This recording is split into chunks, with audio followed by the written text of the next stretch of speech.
ما اعتدل السيد الزعيم من ساعتها وما زلت بدعي له ربنا يخليهن بحق جاه النبي.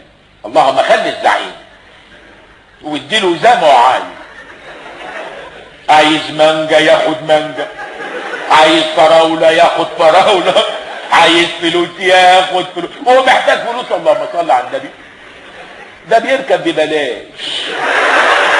ربنا يخليهن يا رب وكتر له فيتاميناته. اللهم كتر فيتامينات الرئيس واكله كباب وكفته طول عمره. عايز كباب لوحده ياخد، عايز كفته لوحدها ياخد، عايز مشكل وماله، واديله سلطات على قد نيته. اللهم اديله طحينه، اللهم اطحن الزعيم، اللهم اقسم من بابا غنوجه واديله ترشي، اللهم ترشيه، اللهم فلفل له وخير له وجزر له واديله كل المشتهيات يا رب العالمين. واديله جرجير، اللهم جرجره بحق جاه النبي، اللهم جرجر الزعيم القائد. واديله بطيخ، اللهم بطخه، اللهم ادي الزعيم بطيخه من غير ذنب. لسه الرئيس هيقعد يتأسف وبتاع، فاضيين احنا الحاجات دي. الزعيم يلهط على طول.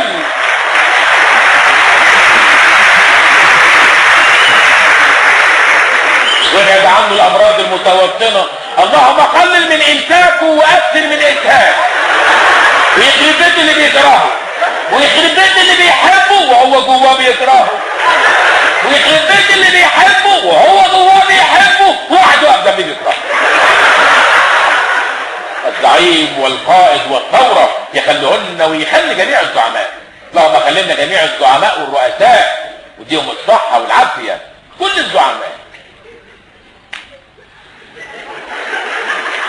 اللهم اخرب بيتنا احنا يا شيخ. اللهم موت الشعوب كلها في يوم واحد عشان الرؤساء يصحوا الصبح ما يلوش حد يحكموه بقى. انما احنا ولاد كلب، احنا بنضايق الزعماء وبنعسل عليهم، هم فاضلين لنا الناس دي. اللهم افقرنا واغنيهم، اللهم خد مننا واديهم، اللهم سلعنا وغطيهم، اللهم انفخنا وفتيهم.